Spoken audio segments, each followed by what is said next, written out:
우리 일상 속 어디에나 존재하는 배터리. 하지만 그 안에 잠든 불씨가 언제 폭발할지 모릅니다. 일상 속 시한폭탄, 배터리 화재에 대해 알아봅니다.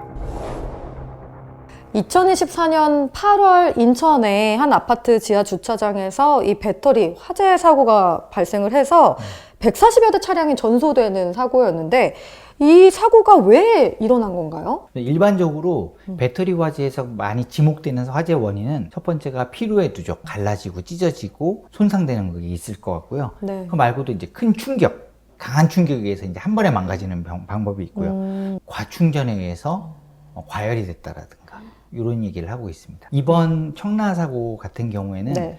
국가수에서 외부 충격 손상을 받았을 확률이 높을 것 같다. 하지만 명확하진 않다라고 원인을 못 찾고 있는 상황입니다. 질문을 하나 드려보고 싶은 게 있습니다. 어떤 거요? 윤주 씨가 만약에 전기자동차를 갖고 있습니다.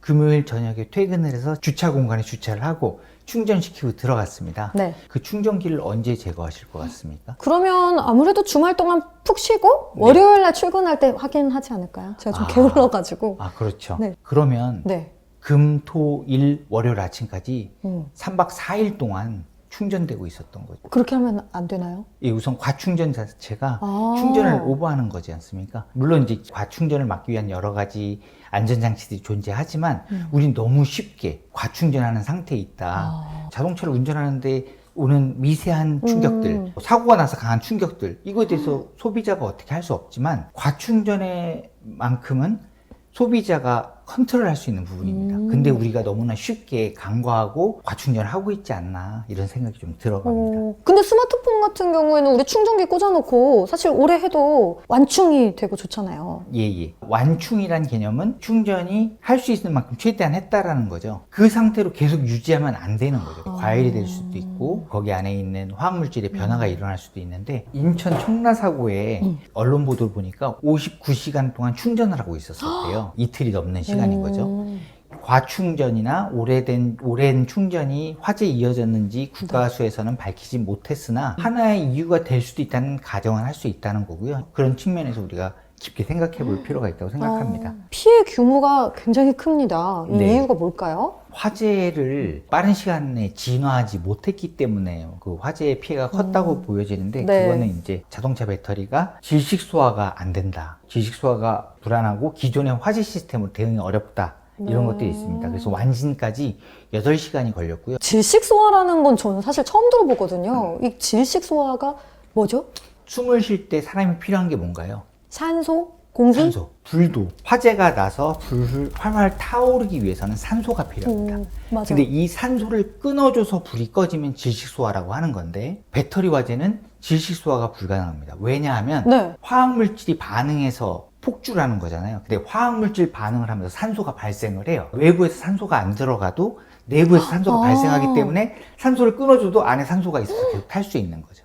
그래서 질식소화가 어렵고요. 지금 현재 우리 소방 체계라든가 소화 방제 체계는 스프링클러라든지 아니면 소화전, 물을 이용하지 않습니까? 이런 방법론으로 돼 있기 때문에 배터리 화재에 대해서는 굉장히 대응하기가 취약하다 이렇게 볼 수 있습니다. 그럼 산소를 차단해서 하는 게 불가능하면 질식소화가 안 된다면 어떻게 소화가 가능한 건가요? 냉각 소화라는 게 있습니다. 불이 났다, 화염이 생겼다라는 건 뭐냐면 어떤 물질의 발화 온도보다 높을 때 불이 붙는 겁니다. 배터리 화재도 그 발화 온도가 있을 겁니다. 그래서 네. 그거를 낮추어서 발화 온도보다 낮게 만들어주면 화염이 사라지는 거예요. 뜨겁긴 하겠지만 불이 붙어 있는 상태는 아닌 상태로 유지하는 게 이제 냉각 소화라고 하고 있습니다. 그럼 그 당시에 어떻게 화재 진압을 했던 거예요? 당연히 불을 끄기 위해 이제 물을 이용했을 것이라고 보고 있고요. 물로만 꺼서 꺼지지 않는다는 거 소방대원도 당연히 알고 있고 자동차에 난 화재지 않습니까? 네. 자동차에 이제 재밌는 게 있는데 네.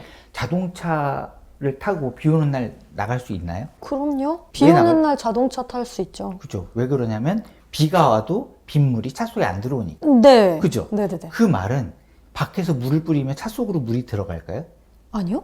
예, 불투성이 있습니다. 아, 밖에서 아무리 물을 뿌려봐야 우리가 식히고 싶은 배터리까지 물이 전달될 수가 없는 거죠. 불투성이 있기 때문에 어쨌든 끄기가 어려웠을 거라고 보고 있고요. 네. 일반적으로 이제 방어적인 소화를 한다고 합니다. 옆에 차에 불이 옮겨붙지 않기 위해서 그 주변에 물을 뿌려주는 행동이 최선인 거지, 지금 타고 있는 배터리를 직접 소화시킬 수 있는 방법은 사실상 되게 어렵다는 거죠. 그래서 그러면 전기차 배터리 화재 사고는 어떻게 진압을 해야 되는 거예요? 지금 쓸 수 있는 현실적인 방법은 물에 담그는 방법이 있습니다. 그래서 많이 쓰는 게 수조를 만듭니다. 여기에 차를 담그는 방법이 있는데, 분란이 있는 차를 들어서 그걸 수조에 물을 담아서, 수조는 어디서 갖고 오고, 그러게요. 그리고 물을 담아서 물은 어디서 오고, 그런 문제들이 있어서 뭐 지금은 물에 담가서 발화 온도를 낮춰서 불을 끄는 방법을 최선적으로 쓰고 있습니다. 그런데 이렇게 지하 주차장 화재처럼 지하차도 뭐 터널 이런 공간에서 불이 나면 그게 문제를 더 키우는 것 같아요. 지하 공간이라는 것 자체가 네. 화재에 취약한 면이 있습니다. 맞아요. 위가 뻥 뚫려 있으면 불도 위로 가고 연기도 위로 가겠죠. 그리고 사람은 어디로 대피하면 됩니까? 불은 위로 가지만 사람은 옆으로 피난하면 되잖아요. 문제가 없는데 지하 공간이나 실내 공간은 위에가 막혀 있잖아요. 네. 불이 나면 양쪽으로 퍼지겠죠. 연기도 양쪽으로 퍼지겠죠. 근데 사람도 옆으로 가지 않습니까? 사람의 동선과 연기와 화재의 동선이 일치하니까 더 불리한 상황이 될 수 있고 이제 위험한 상황이 될 거라고 보고 있어요. 인명 피해도 훨씬 더 많겠네요. 그렇게 되면. 그렇습니다.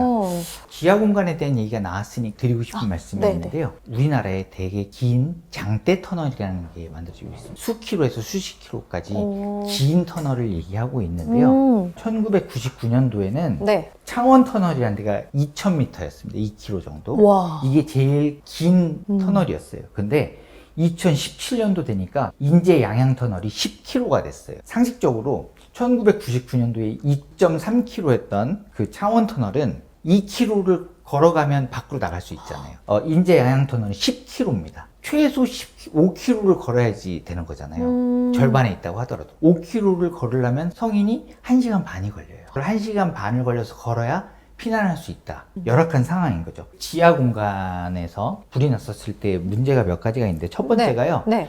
어두컴컴하지 않습니다. 시야가 가릴 거예요. 거기다 뭐 연기도 있을 연기를 거고요. 있으니까 시야가 가리겠죠. 두 번째는 이 긴 길을 걸어가야 된다는 문제가 있습니다. 차를 타고 이렇게 대피를 해주게 하면 안 될까요? 차를 타고 대피하는 게 좋겠지만 네. 터널에 진입해서 이동하고 있는데 앞차에서 불이 난 거잖아요. 그럼 우선 앞으로 못 갈 거고, 네. 내가 가니까 뒷차들이 와서 내 뒤에 서 있겠죠. 정체가 발생하겠죠. 그러니까 그러네요. 앞으로도 뒤로도 갈 수 없으니까 결국은 피난은 차를 내려서 걸어서밖에, 보행을 통한 피난밖에 안 될 텐데 이들이 물리적으로 걸어야 될 거리가 너무 긴 거죠. 노약자한테 10km 걸어가라라는 건 쉬운 문제가 아닌 거죠. 어렵죠. 예. 그리고 이제 두 번째는 네. 불길에 의해서 발생한 연기들이에요. 처음에 불이 나서 연기가 발생하면 뜨겁잖아요. 네. 뜨거운 건 위로 갈까요? 아래로 갈까요? 위로. 위로. 그래서 천장에 붙어서 이렇게 가고 있는데 네.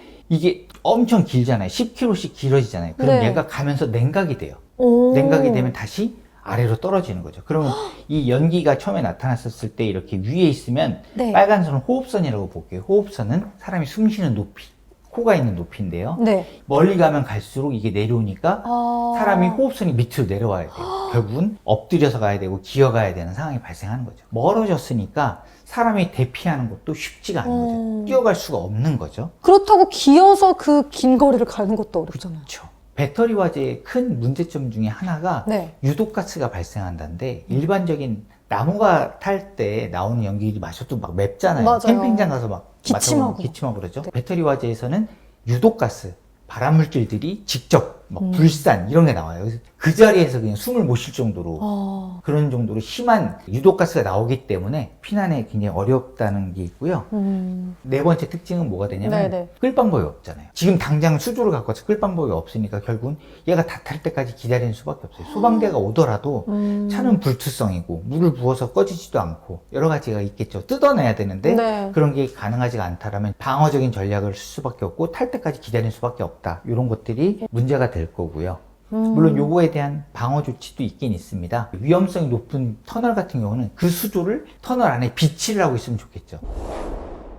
방금 터널에서 또 뭐 이렇게 수조를 이용한 방법 여러 가지 말씀해 주셨지만 그래도 어쨌든 화재가 나면 지금 다 탈 때까지 기다려야 된다고 하셨잖아요. 그럼 우리는 어떻게 해야 될까요? 우선 터널에서 화재가 나잖아요. 네. 그러면 무조건 피난을 시작해야 됩니다. 몸을 피해야죠. 국제기구에서 피난 대피에 관련된 자료를 보게 되면 많은 분들이 피난할 타이밍을 잊어버린대요. 괜찮겠지 하고 있다가 피난할 시기를 놓쳐가지고 대부분 사고를 당한다고 하더라고요. 네. 그래서 우선 시야가 안 보이고 운행이 안 된다면 피난을 시작해야 됩니다. 아, 어떤 상황인지를 파악하기 전에 일단은 피난을 할까 말까 고민을 하고 있다면 피난을 해야 됩니다. 아, 이미 고민할 상황이라면 예, 그래서 시기를 놓치지 않는 게 중요하다라고 아, 네. 이제 그 안전협회에서는 얘기를 하고 있고요. 네. 피난하기 전까지는 대피 공간이 어딜까요? 대피 공간이요? 차 안에 있어야 됩니다. 네. 차 안에서 내부 순환 기능을 켜놓고 공기 순환을 하면서 있어야 됩니다. 밖에 나가면 연기를 막 먹게 되고 문제가 되니까요. 네. 차량이 대피 공간이다라는 걸 알아야 될 것 같습니다. 차를 그리고 버리고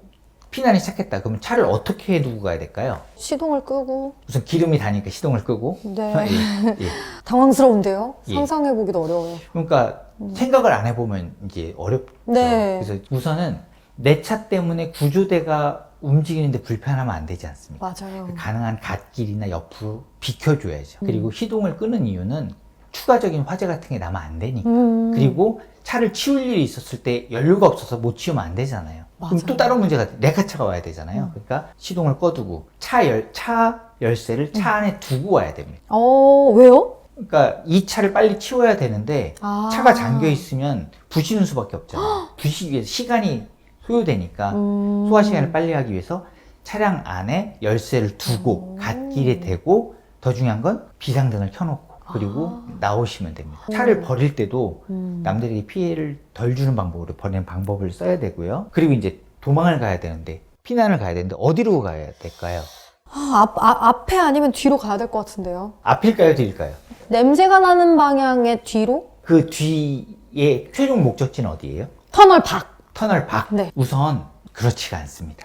진짜요? 예, 우리나라의 터널 안전 기준이 굉장히 기준이 높기 때문에 네. 300m에서 500m마다 비상 대피소가 있어요. 그래서 우리는 차에서 내려서 피난을 한다면 이 대피소로 가야 됩니다. 내 피난 목적지가 거기라고 생각하면 큰일 날 뻔했네요, 예, 저. 그러니까 10km 걸어가려고 하신 거잖아요. 그냥 그게 아니라 500m 주차장에서 안에, 뛰려고 했죠, 뒤로. 500m 안에 그 길을 찾아야 아. 되고요. 거기는 문을 열면 반대편 차선이 나와요. 그러니까 피난이라기보다는 초동 대응 조치는 내가 나와서 비상 출입구를 통해서 반대편 차선으로 가는 것까지가 될 것 같습니다. 중요한 게 있는데 넘어가시면 문을 열고 넘어간다고 했잖아요. 그 문을 닫아야 됩니다. 거기가 문이 열리면 옆에 있는 연기가 넘어오잖아요. 네. 그럼 이쪽도 오염되잖아요. 연기가 들어오지 않도록 해주는 게 매우 중요한 활동입니다. 마지막인데 차에 불이 났답니다. 소방차가 도착했어요. 네. 소방차가 어디로 들어올 것 같아요? 뒤에서 뒤에서. 오실 것 같아요. 근데 그렇지가 않더라고요. 한국도로공사의 네. 안전한국 훈련을 참관을 했는데요. 네.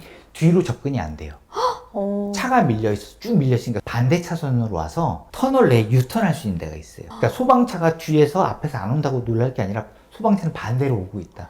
이걸 좀 알고 있어야 와, 됩니다. 오늘 처음 알게 됐어요. 예, 그래서 이런 것들은 상식적으로 알고 있으면 화재가 네. 발생했을 때 어떤 도움이 유용할 것 같아요. 예, 도움이 될 거라고 생각합니다. 지금의 이런 지하 공간이나 터널 이런 변화가 많이 있었던 것 같은데 이런 기술 발전으로 자동차는 좀 변화한 부분이 없을까요? 자동차도 역시 변화했습니다. 자동차 자체가 전복되거나 정면 충돌을 했었을 때 사망률이 급격히 떨어졌어요. 그 이유는 안전장치, 에어백, 충격 흡수장치 여러 가지가 있어서 발전을 했죠. 요즘에 어떤 말까지 나오냐면 차량 안에 안전장치를 다 하고 있는 사람이 차량 사고로 죽기가 어렵다고 말할 정도로 차량 자체의 안전성은 높아졌습니다. 네. 근데 배터리를 싣기 시작했고 과거엔 무게의 50%가 철이었어요. 지금은 플라스틱이에요. 옛날보다 플라스틱으로 만들어진 부분이 많다는 거죠. 그러면 탈 수 있는 여건이 좋아진 거죠.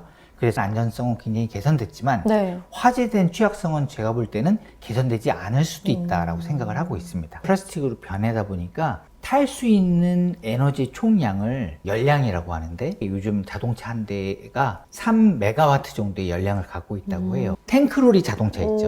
오, 네. 얘의 총 열량이 100메가와트예요. 자동차 30대가 탱크로리 차 하나의 열량하고 맞먹는 거죠. 그래서 우리는 탱크로리 차가 위험해서 네. 지하 공간으로 못 들어오게 막고 있거든요. 네. 그러면 뭐 하냐는 거죠. 자동차 30대 모이면 탱크로리 하나의 열량을 내는데 그래서 이렇게 지하 공간에서 화재가 매우 위험하다는 정형적인 그 수치가 여기서 나오는 것 같습니다. 그럼 이런 우려하시던 그런 사고가 진짜 발생한 적이 있나요? 그 사례가 있습니다. 우리나라에서는 아직 없었고요. 네. 프랑스하고 이탈리아 국경을 이어주는 몽블랑산을 통과하는 터널이 하나 있는데 화재가 발생을 했어요. 실화로 일어났는데 지하 공간에서 자동차가 화재가 나서 불이 붙으니까 불이 못 끈다는 생각을 시작한 거죠. 지금까지 몰랐던 사실이 밝혀졌는데 네. 지하 공간에서 불이 나니까 아까 불은 산소를 먹는다고 말씀드렸죠. 네. 산소를 먹으니까 산소가 계속 떨어지는 거죠. 이 불을 끌어 소방차가 진입을 하잖아요. 네.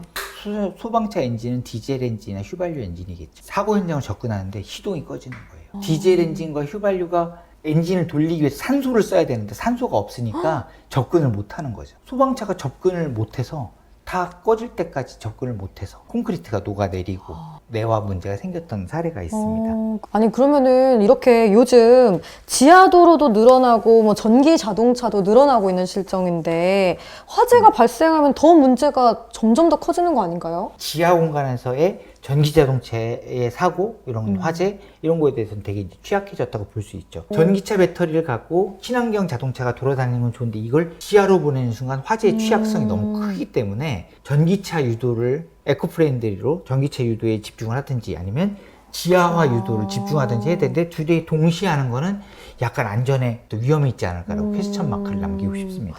그거는 좀 더 이렇게 연구나 어떤 고민을 많이 해봐야 되겠네요.